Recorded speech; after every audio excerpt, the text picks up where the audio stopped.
Uma enxada na beira do caminho. Este espaço é destinado a todos aqueles que não estão contentes com os conceitos do senso comum sobre as coisas do mundo.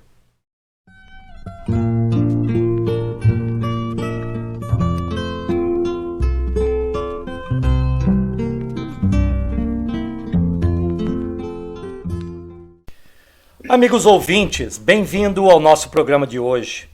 Nosso convidado, que dispensa apresentações, regressa para continuar nosso questionamento sobre a causa primária e as forças que governam o universo.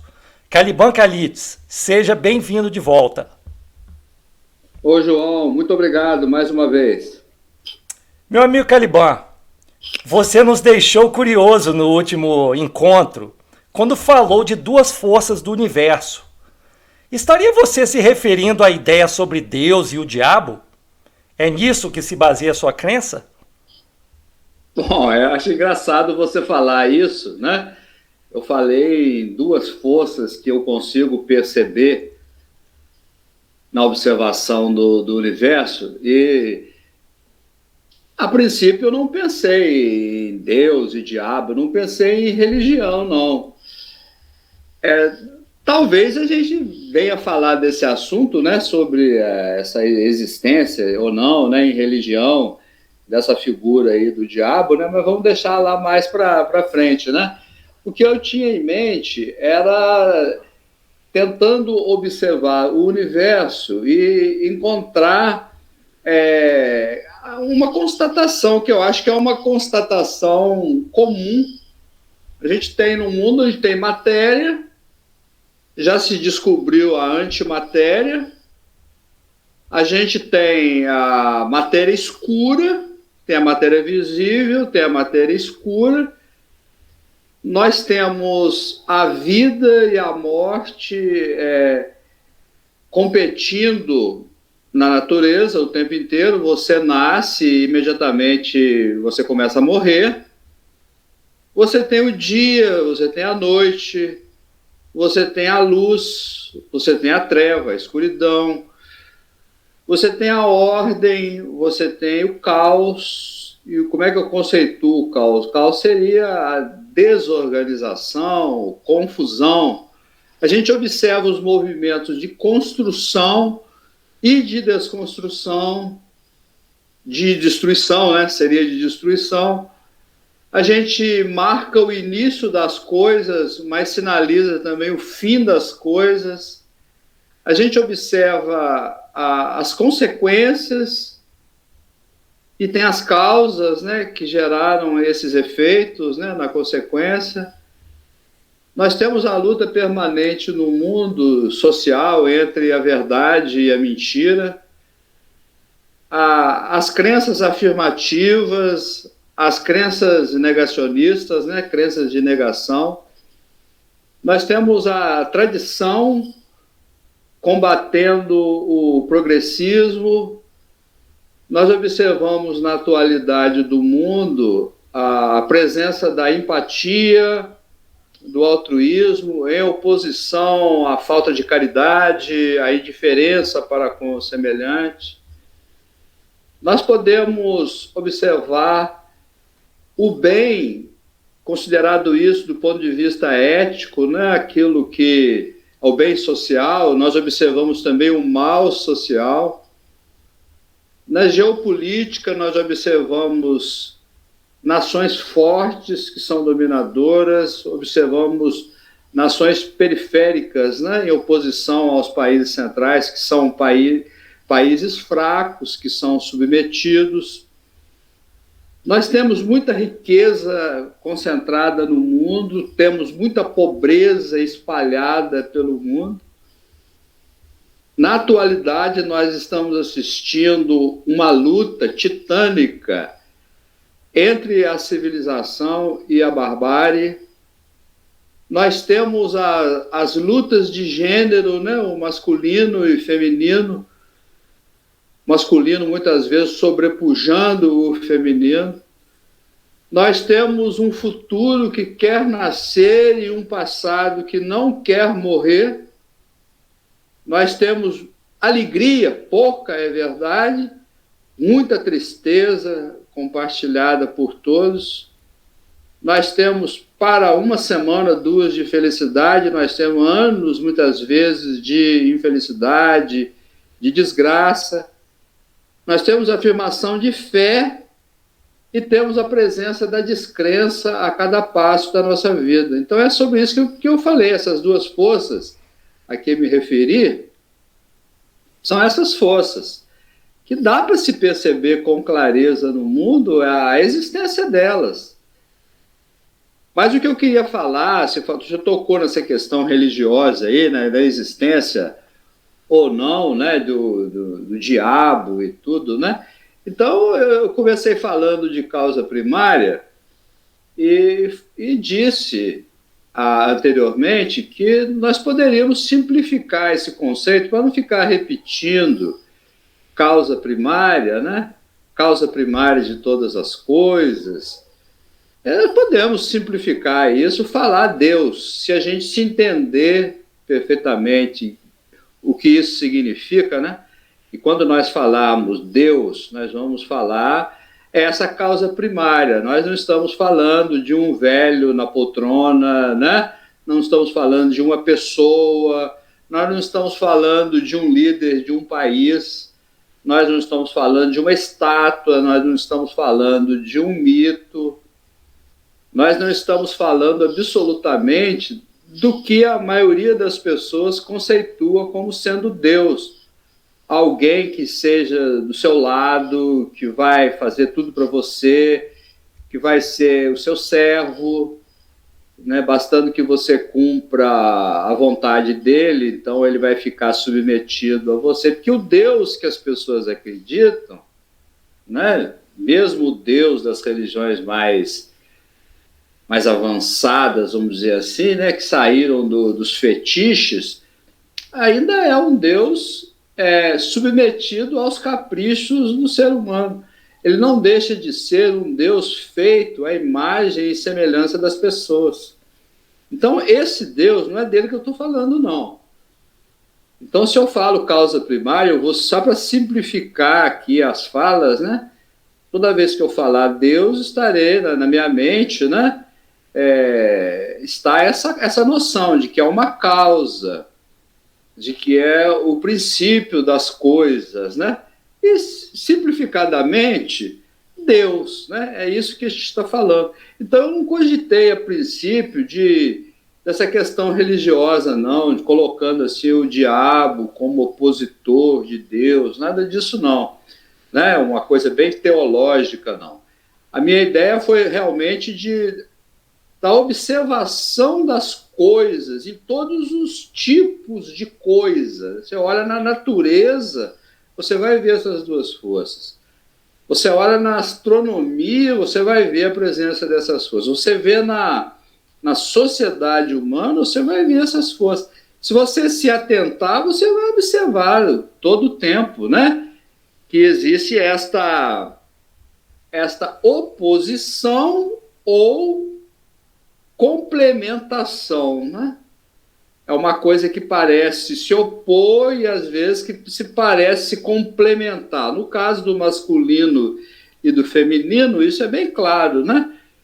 De que não são forças opostas, são complementares, né? No caso, por exemplo, de civilização e barbárie, aí sim são coisas bem opostas, né? Mas se você diz construir e desconstruir, não necessariamente, né, a gente está falando em oposição, porque o processo de desconstrução, ele faz parte do processo de uma nova construção. Quando eu falo em causa aqui também, em oposição à ordem, né, não é que no caos nada exista.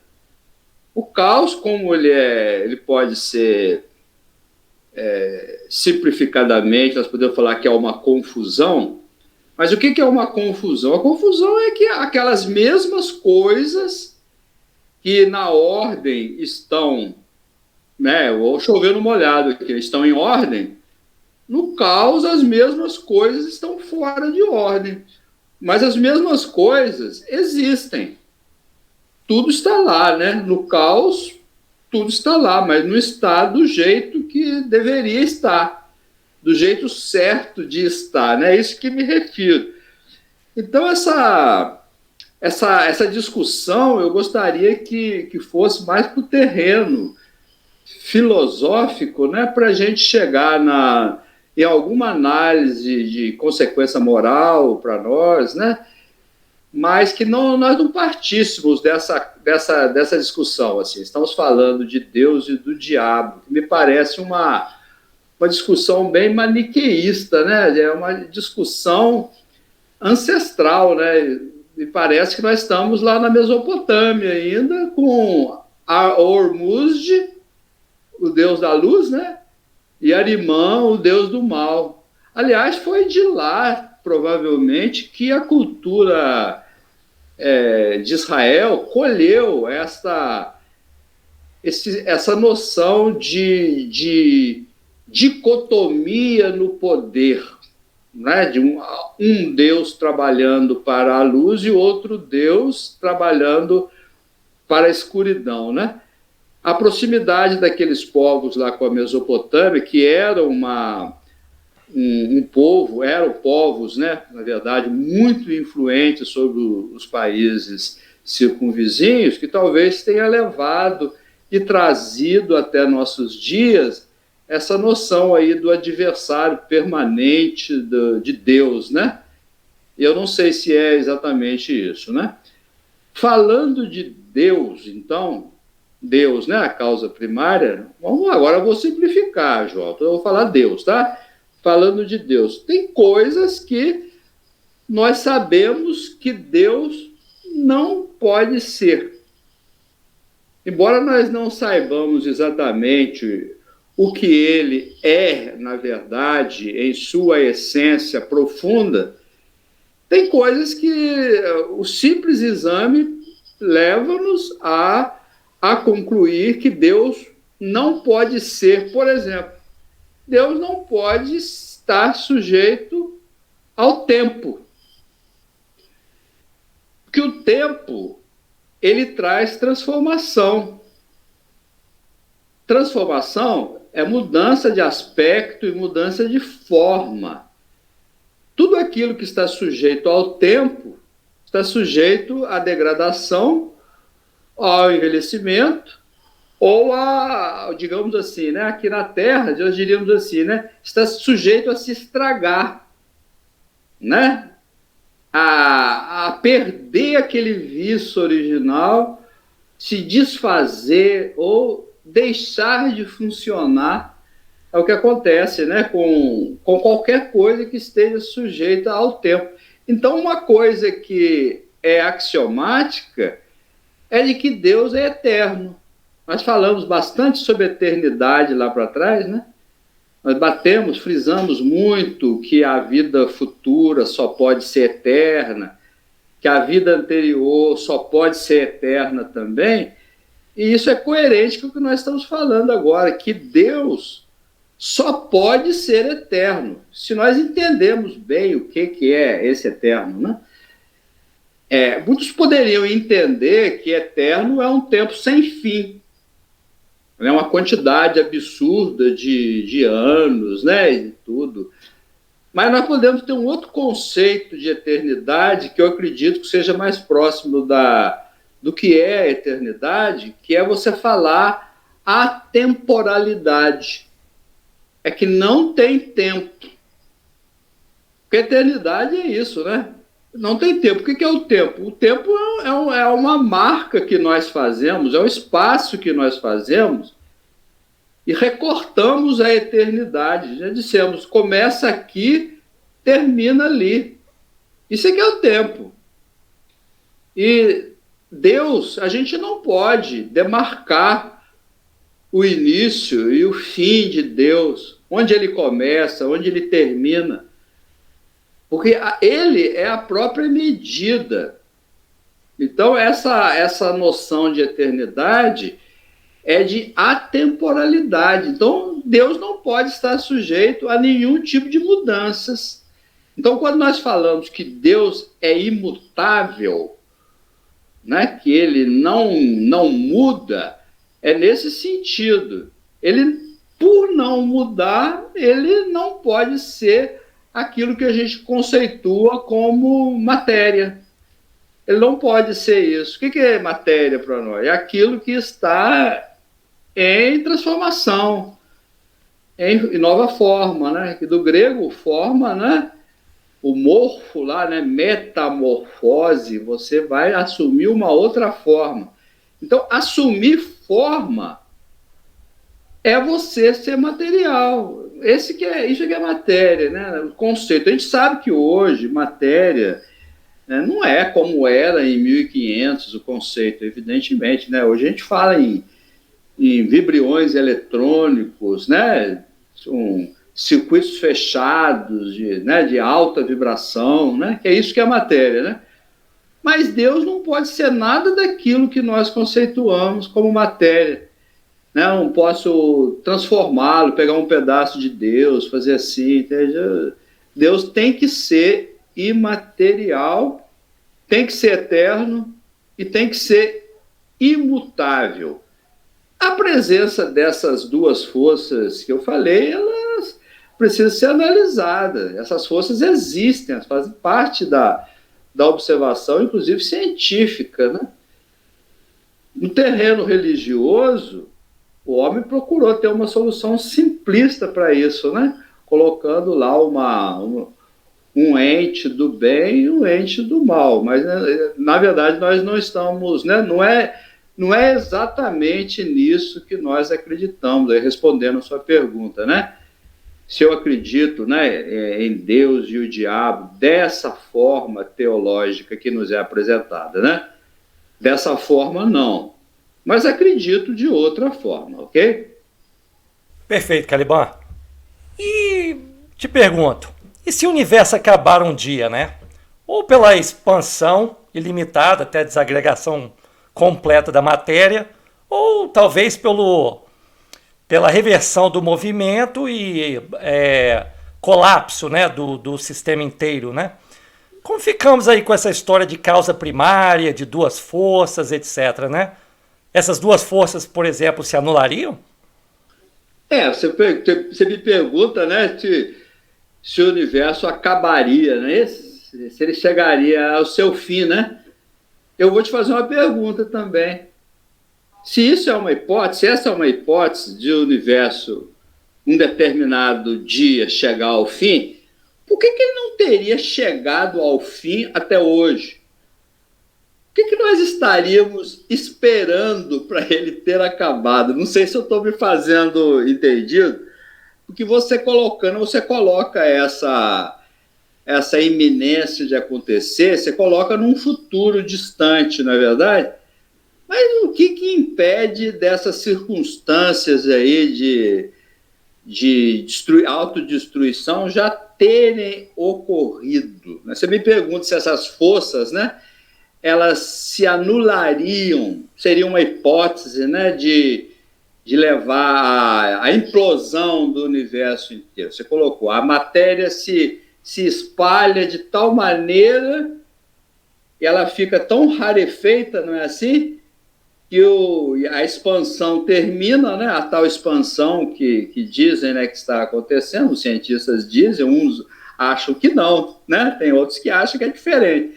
Mas seria assim uma espécie de um gás que ficasse dentro de uma sala imensa, e essa sala sendo gigantescamente grande, essa rarefação levaria ao virtual desaparecimento de toda a matéria existente, não é isso?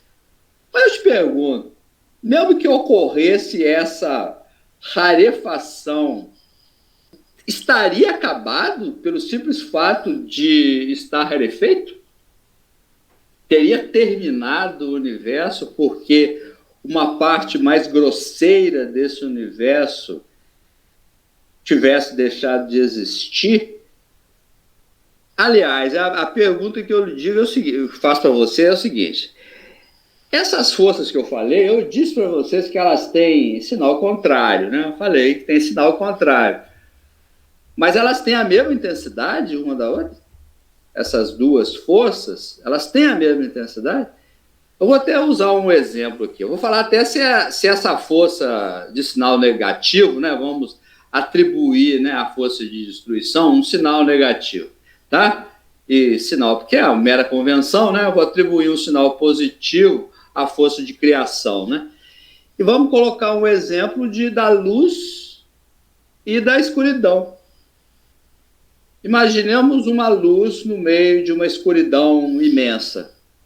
A escuridão, ela tem a capacidade de obscurecer algum raio de luz? Pensemos. Há essa possibilidade? Lá no fundo não tem sempre aquela luz? Por outro lado, um raio de luz não tem a capacidade de esclarecer ou de iluminar um recinto gigantesco, e a luz não estará sempre lá? Haveria mesmo, nesse sinal negativo, um sinal de anulação, ou seja, a escuridão teria capacidade, ela seria uma força, ou a força é apenas a luz? Vamos usar o exemplo clássico do objeto que se opõe à luz. Você coloca um objeto contra uma fonte de luz. O que se produz por detrás desse objeto? A sombra, né? A penumbra. São vários graus de sombra que se projetam atrás do objeto que foi colocado como anteparo ao foco de luz, não é verdade? Isso aí, inclusive, é a origem do cinema, né? O cinema surgiu por causa disso, né? Não sei se você sabe lá na história lá do cinema e tudo, né? A história da locomotiva, né? Você conhece isso, João? Não, né? Não. Então, a locomotiva que ficou tanto tempo parada em determinado lugar que no chão lá do lugar onde ela ficava se projetou a sua sombra e a sua sombra não saía. Que é isso que acontece com a sombra quando fica muito tempo. Foi dali que começaram a imaginar que se você expusesse objetos, né, à luz, e se esses objetos eles fossem fotossensíveis, você podia demarcar na sombra, pelo negativo, pelo oposto, né, aquele próprio objeto que estaria reproduzido na sombra. Mas veja que interessante, assim que foi que nasceu, né? A fotografia. A fotografia nasce desse conceito, né? Lógico que, né, a objetiva, a câmera escura, né? Você vai facilitando para que o fenômeno ocorra, né? Você coloca lá aquele filme, né? A película, né? Que é aquela substância fotossensível, né, que é coloidal e tudo, né, e aquilo então foi assim que surgiram as primeiras fotografias e posteriormente o nosso cinema, né. Mas eu quero dizer o seguinte, a sombra, ela é uma coisa que nasce por si? Vamos imaginar assim, que a sombra nasceu, não, né, a sombra vai nascer o quê? Da luz, né, a sombra nasce de uma oposição a uma fonte de luz. Então, ela não tem uma vida original. Ela tem uma vida factícia, né? Uma vida de dependência e de aparência também, né? Porque se não houver o objeto, não existe a sombra. Não é verdade? Se não houver esse objeto, não existe a sombra. Então, na verdade, a fonte de luz que nós colocamos com um sinal positivo, ela tem essa vida própria, ela tem essa existência própria. A sombra que nós colocamos com um sinal negativo, ela não tem vida própria. Ela seria a ausência de luz ou o resultado da oposição à luz, né? Podemos fazer o mesmo raciocínio pensando em causa e efeito. Você consegue imaginar um efeito tendo ocorrido sem ter uma causa? Não tem como, né? Você consegue imaginar um futuro sem ter ocorrido um presente e antes desse presente ter ocorrido um passado? Não, então você vai ver que o futuro ele é dependente. O efeito é dependente da causa, o importante é a causa, né? É o porquê. Por isso que a gente bate tanto nessa questão aí do porquê, das causas, né? Agora, essas conceituações de que o universo um dia pode se acabar, elas são conjecturas, né? E são modelos da ciência atual, né? Da ciência majoritária atual. Talvez acabe, mas que nós conhecemos tão bem o universo assim, o universo visível para nós temos noção do universo visível ou nós estamos ainda reféns dos nossos instrumentos e dos nossos sistemas de avaliação? Esse tamanho que dizem que o universo tem, nós podemos bater o martelo e dizer que é aquele número mesmo de bilhões de anos? Não poderia ser um pouco mais? Como é que nós vamos saber? Né? Mas estamos num ponto muito afastado, no caso aqui da Via Láctea, né? Nós estamos na periferia, estamos muito longe da primeira galáxia próxima à Via Láctea, né? É uma enormidade a distância, né?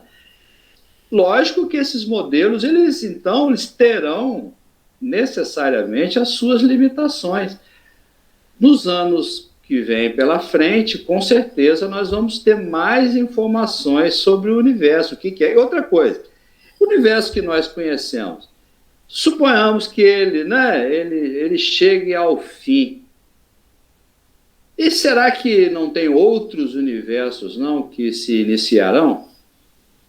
Nós não sabemos.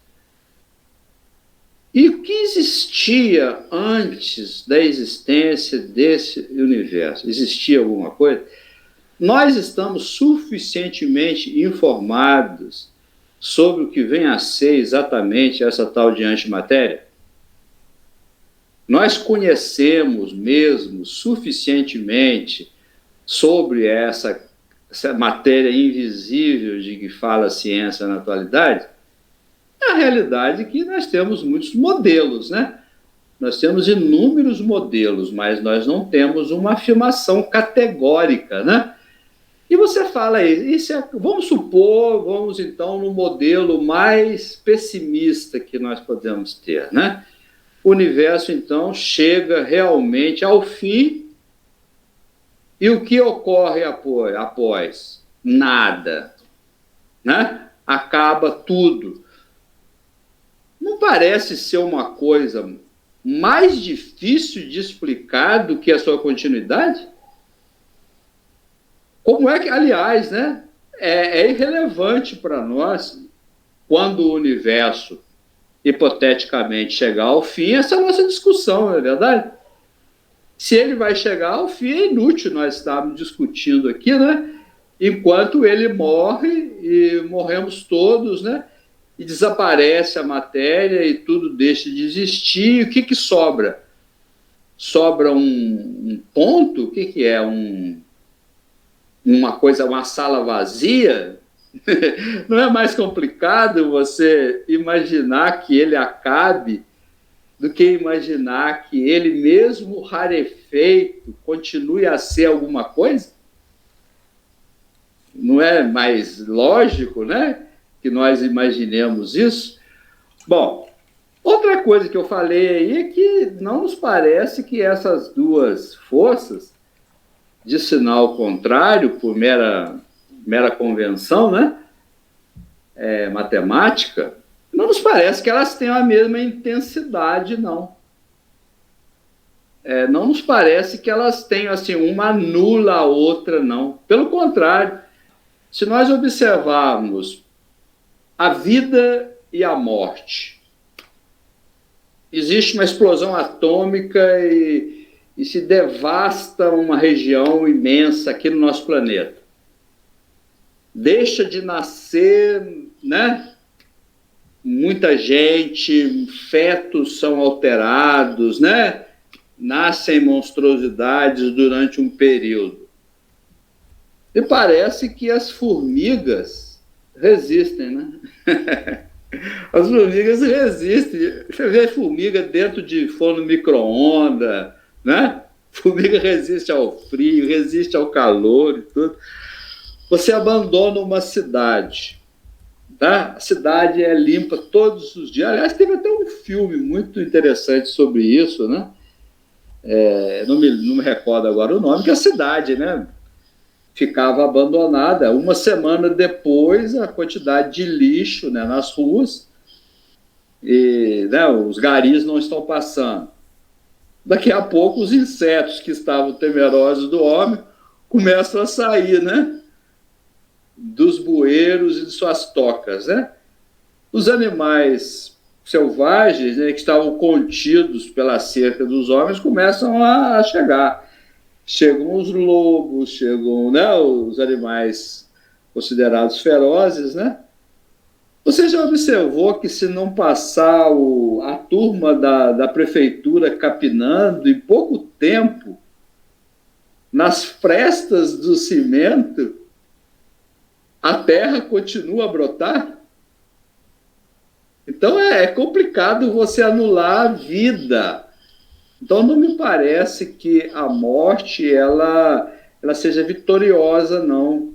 O que é o que a gente observa todos os dias. Todos os dias morrem milhões de pessoas, acho que é milhões, né? Todos os dias, milhões. E todos os dias nascem milhões de pessoas também no mundo.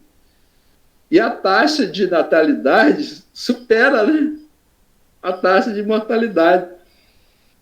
Ou estou mentindo? Não é o que acontece no planeta hoje, a preocupação com a superpopulação, não é verdade?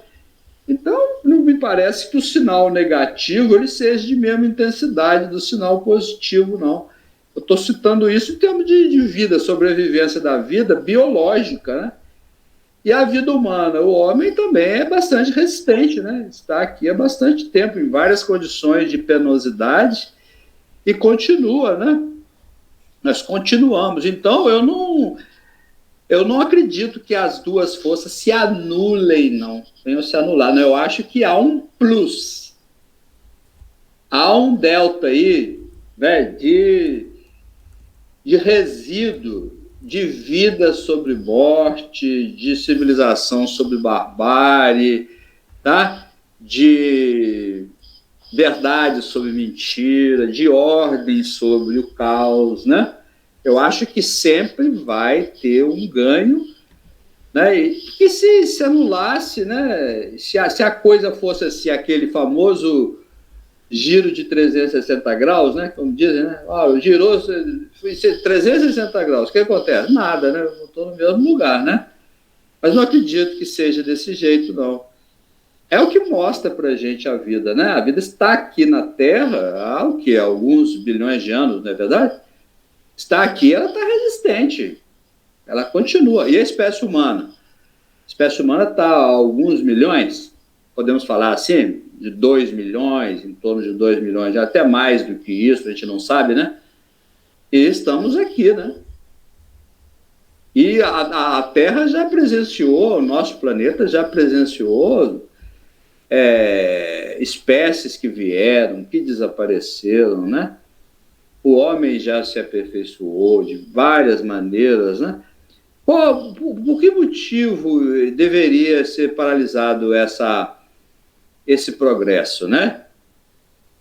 E ainda que seja, vamos lá, das hipóteses bem pessimistas, vamos supor que isso acontecesse no nosso planetoide aqui. Isso nos daria a segurança de dizer que essa destruição ela é universal, que aconteceria em todos os planetas?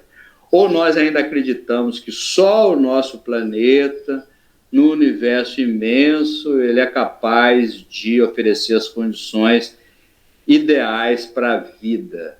Aliás, né, o que é vida e o que seriam essas condições ideais, né? É o que? Albuminas, nitrogênio, carbono, algumas moléculas, é isso? É isso? Água, não sei. E isso, pronto, fecharia a questão? A vida só pode se manifestar dessa forma, usando essas moléculas, esses elementos, né? Não tem outro, não? Não podemos conceber que a vida pudesse sobreviver num ambiente de eletricidade? Por que não? Né? Por que nós podemos dizer que tem que ser desse jeito que nós somos aqui, né? Aliás, né, tem que ser do jeito que nós somos aqui para ser vida, né? Significa que se eu mirar uma câmera lá na direção de Júpiter e a câmera não registrar seres de 2 olhos, nariz, orelha, tudo significa que não tem vida lá? Olhando para o céu, eu posso dizer que nada há senão nuvens, etc., gases, etc. É isso? No espaço que medeia os mundos também, nada há? Nada existe? Nós somos tão arrogantes a ponto de dizer isso, que nós somos o único exemplar da vida biológica, inteligente, do universo inteiro, cuja dimensão nós não conseguimos avaliar? Então, ou seja, nós somos geocentristas? Estamos, né, de volta aí nessa prisão, né, do nosso planeta, né? Então, eu não acredito não, João. Eu acho que não, essas forças não se anulam. Uma força é mais forte que a outra força, que nem força é, na verdade, no meu ponto de vista, né? Não é nem força, é uma anteposição à força verdadeira e real. Então, acredito que não existe essa anulação e não acredito nessa destruição do universo no sentido de anulação de tudo, voltando, olha o que eu estou falando, né? Voltando ao nada, como se o nada um dia tivesse existido. Se falar que vai voltar ao nada, é dizer que ele existiu um dia, né? E ele existiu um dia, e quem prova isso, que esse nada tivesse algum dia existido? E se o presente e o eterno é o tudo? É o todo. E é a existência plena que nós devemos nos acostumar com ela, né? Porque a gente fala muito de morte e destruição, né? Mas a gente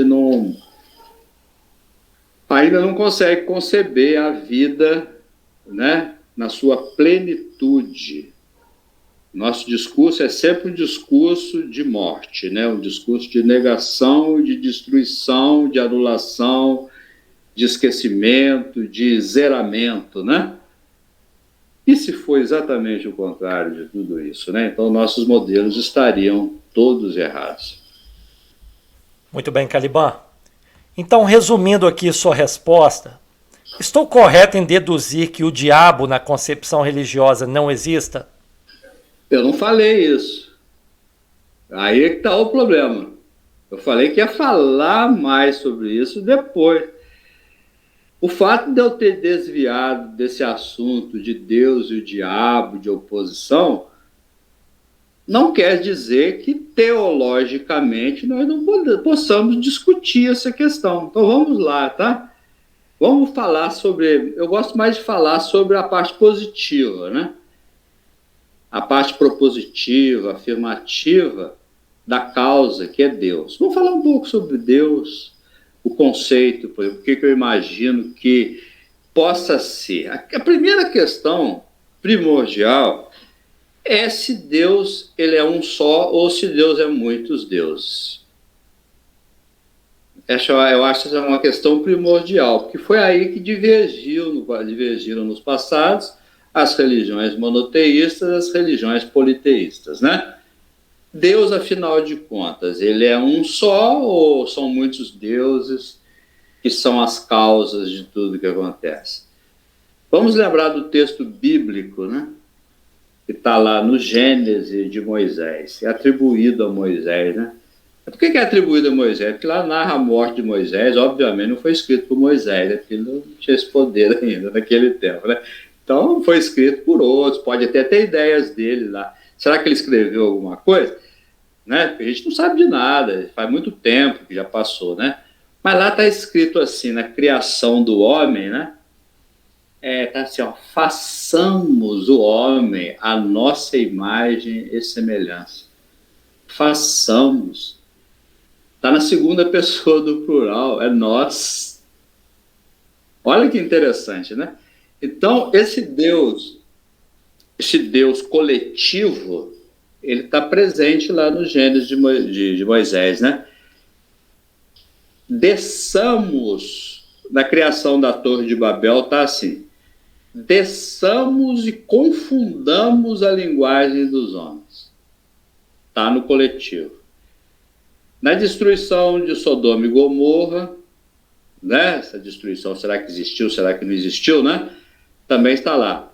Façamos, destruamos. Então, é um coletivo, né? Então, se Deus é um, se Deus são muitos, né? Nós temos até que analisar se existem especialidades dentro de Deus, né? Existe um Deus criador, né? Existe um Deus pessoal, existe um Deus impessoal. Então, se existem muitos deuses, vamos para a hipótese mais, né, mais fácil aqui, né? Existem muitos deuses, muito bem. Aliás, a maioria das religiões da Terra continua sendo politeísta, né? Mesmo com a existência de Deus, os católicos colocaram os santos, né? Colocaram a figura de Maria e tal, né? Tudo como intermediários, né? O Espiritismo colocou os espíritos, né? A escala espírita lá do Allan Kardec, né? Nas perguntas lá do Livro dos Espíritos, está lá, né? Os intermediários, né? Os protestantes gostam muito de falar que o único intermediário entre nós e a divindade é Jesus Cristo, né? Batem o pé nessa questão, né?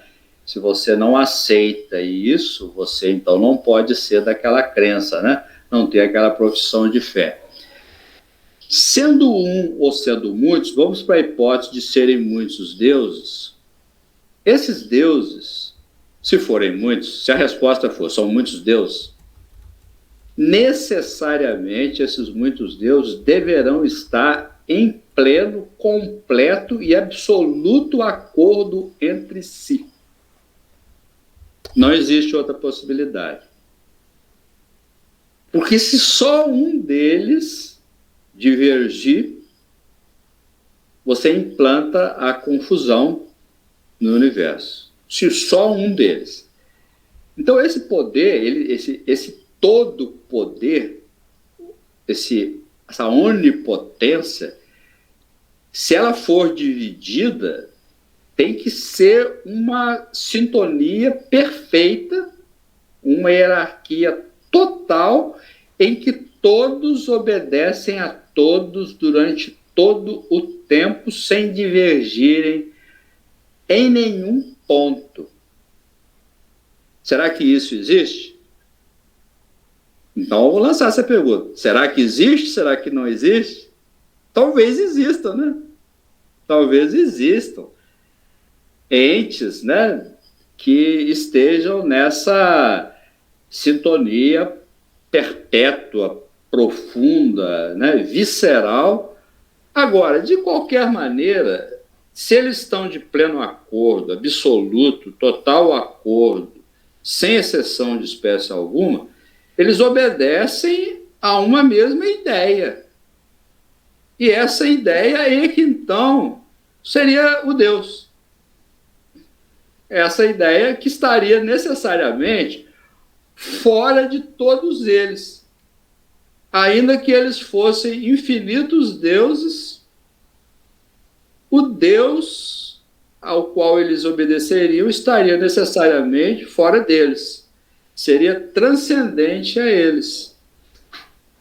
Isso só explicaria, né, que quem manteria a unidade de pensamento no universo, senão o chefe, tá? Só o chefe poderia manter a coesão perpétua nesse universo de infinitos deuses. Então, é uma coisa bastante complexa, né? Mas é um modelo que nós podemos entender.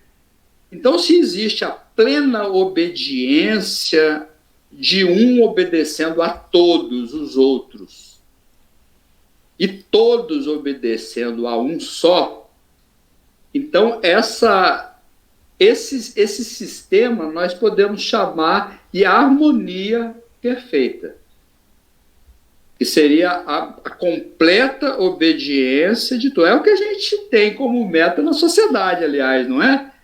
A gente não tem uma ideia meio que primitiva, mas de que todos nós devamos lutar por todos e todos devam lutar por cada um? Não é mais ou menos isso que é a nossa meta social, que desce bastante desse terreno teológico, né, para uma questão mais terra a terra, para a gente fazer as comparações, né?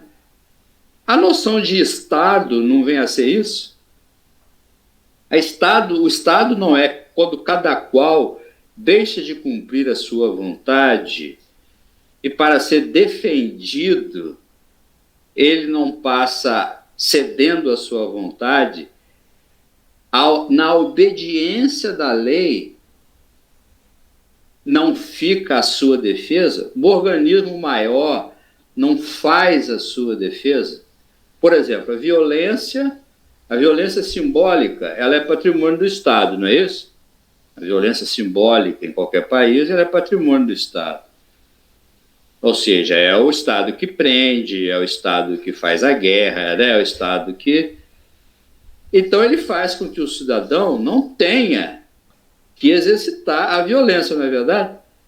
O Estado desarma, ou deveria, né, desarmar a todos, porque ele detém o poder total da violência simbólica, né?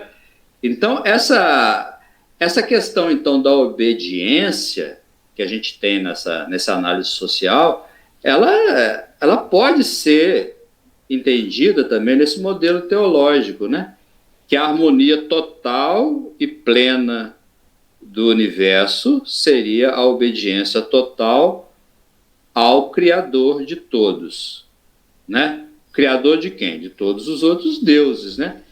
Que estariam, então, perfeitamente harmonizados e sintonizados em vontades, intenções e propósitos com esse pensamento diretor, né?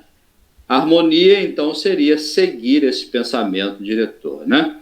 Então, esse seria o Deus, aquele a quem os deuses obedecem, né? E todos eles seriam Deus também, mas deuses pessoais. Ao passo que esse outro Deus que manda nos deuses seria o Deus impessoal, né? Seria esse Deus acima de todos os limites da pessoa, né? Do ser individual ali. Então, se esses deuses, eles podem até ser deuses de elevada hierarquia, podem ser o que se chama muitas vezes de demiurgo, né? O Deus criador, né? Pode ter essa faceta de Deus, os que criam, né? O que a mitologia hindu chamava de devas, né? Os deuses criadores. E que o espírito André Luiz, numa psicografia pelo médium Francisco Cândido Xavier, no livro Evolução em Dois Mundos, na introdução, ele faz referência à existência desses seres colossais, vamos dizer assim, né? Que constroem, segundo sempre esse autor espiritual, né, as moradas celestes. Então, seriam os demiurgos, que trabalhariam em sintonia com a força criadora, em completa sintonia e obediência, seriam as mãos de Deus, os olhos de Deus, os ouvidos de Deus, seriam o Deus materializado, ou nós podemos também imaginar que seria um aspecto de funcionamento do universo. O universo aparentemente seria governado dessa forma, né? Então, essa discussão é interessante, né? Ele é único? O transcendente, com certeza, sim, né? Porque não dá para você imaginar dois deuses desarmônicos. Se eles forem desarmônicos, eles não são onipotentes. Se eles não são onipotentes, por consequência lógica, não serão oniscientes. Porque aquele espaço do outro Deus, que pensa diferente, ele, né, seria desconhecido, e para o outro também. Então o universo ele estaria em divisão perpétua, né? Se houvesse desarmonia entre os deuses, né? Então, se ele é onisciente, né, é um raciocínio simples, parece que eu estou forçando a barra aqui, mas se ele é onisciente, ele deverá estar em toda parte. Né? Ou seja, eu tô colocando como a onipotência, né, como consequência natural dessa onisciência. Ou ao contrário, né, a onisciência, consequência total da onipresença. Então, se falar em onipresença, onisciência, onipotência, tudo isso termina sendo a mesma coisa. Porque se você retirar todo o conhecimento de um Deus qualquer, tá? Você retira, ele então não é mais onisciente, né? Se você retira a onipotência, né, ele não é mais todo-poderoso, né? Você retira a onipresença, ele então não é onisciente e não é onipotente. Se ele é onipresente, eu disse aqui que Deus ele é uma coisa que é diferente do que nós conceituamos como matéria. Eu falei isso no início. Ele é diferente. Mas Deus, ele tem que estar dentro da matéria. Senão ele não seria onipresente. Olha que coisa, que interessante, né? Então Deus está dentro da matéria? Sim, se dentro da matéria Deus não estivesse, seria um espaço onde ele não estaria. Isso, então, dessa forma, ele não seria mais onipresente. Então, Deus, nós temos que conceituar dois tipos de Deus, tá? Um Deus que está fora e um Deus que está dentro. E as duas coisas não são excludentes nem adversárias. A gente tem que conseguir entender esse modelo. Deus deverá estar fora de tudo, todos os seres, e dentro de todos os seres. Então, esse conceito da transcendência, que é estar fora, e o conceito de imanência, que é estar dentro, imanente, faz parte da coisa, a gente vai ter que conciliar esses dois raciocínios. Nós vamos ter que entender que Deus, se o diabo existe, né? A pergunta aí, né? O diabo existe, né? Se ele tem algum poder, esse poder, ele poderá ser um poder de igual intensidade? Vamos lá naquele raciocínio lá que a gente usou, né? Para uma coisa bem material, né? Eu tenho alguma maneira de conciliar, se o diabo existir, eu posso dizer que se ele tem um poder, esse poder pode ser infinito? Olha, se o diabo, que isso é o diabo da igreja, dos protestantes aí, ele tem poder infinito, né? Ele é infinitamente mal, não é verdade?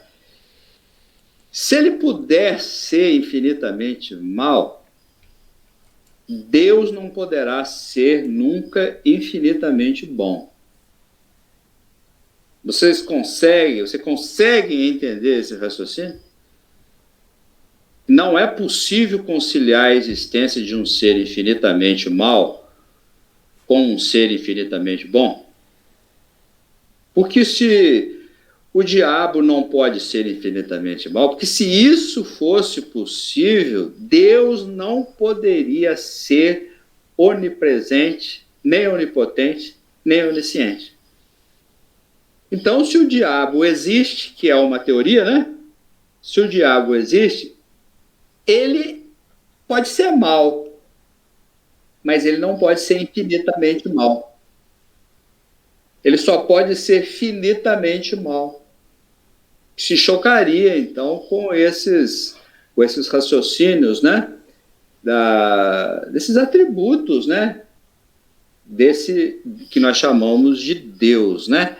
Então, infinitamente mal, não. Por outro lado, se ele fosse um Deus, como esses outros deuses que nós citamos aí, que estariam em harmonia, né? Ele não seria um Deus em desarmonia, não? Ah, vamos lançar. Mas quem criou, quem teria criado esse Deus? Ah, foi outro Deus que criou. Então esse que era Deus, né? Se não foi o Deus que é o infinitamente bom, foi um outro Deus que não é tão bom, não é verdade? Por outro lado, dessa forma nós romperíamos com o conceito de unidade divina.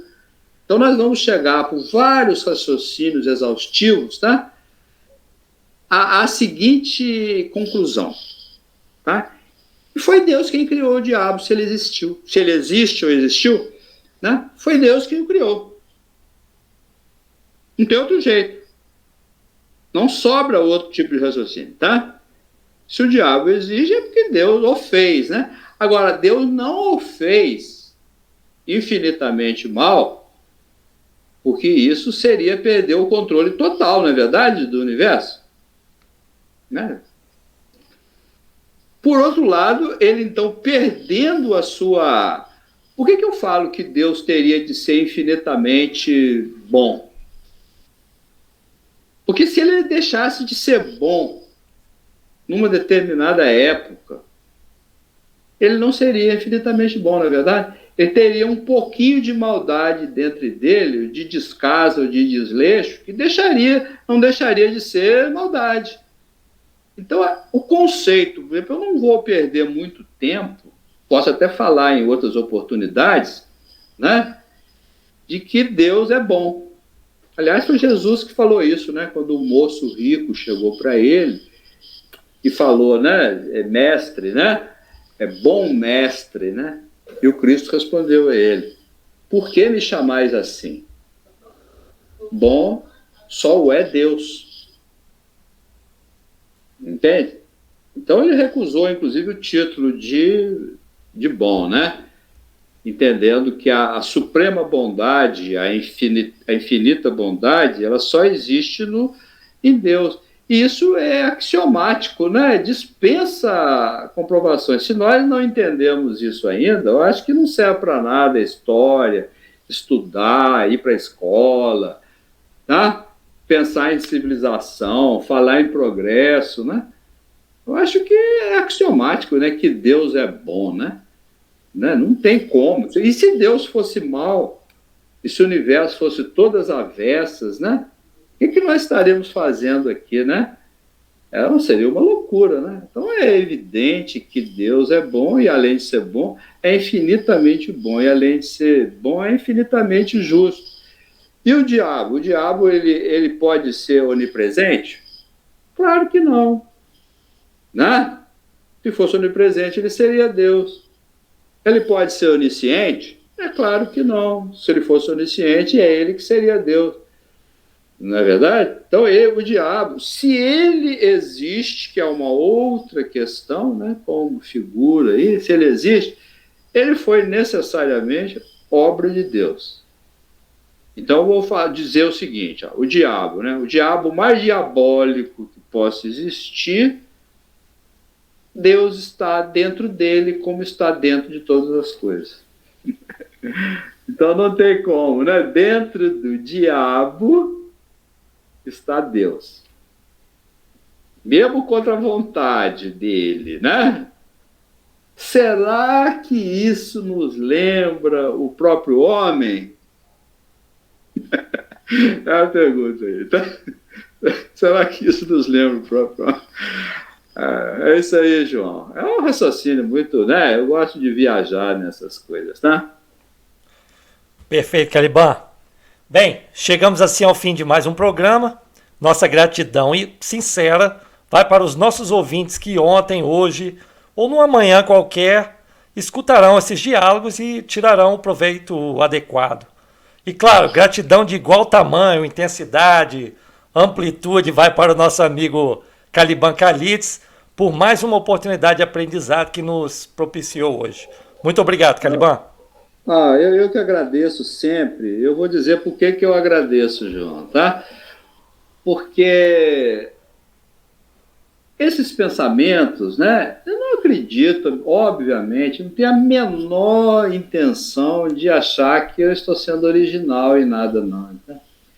Isso aqui, como eu disse, é só um resumo, uma resenha de leituras, né, de tudo aquilo que, sim, os grandes homens do mundo, os grandes entes da humanidade deixaram o seu rastro luminoso na história da humanidade. Né?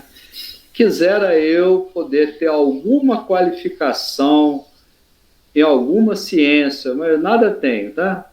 Sou apenas um diletante, um estudioso, um aprendiz bastante claudicante ainda, bastante insignificante dentro do terreno do pensamento humano.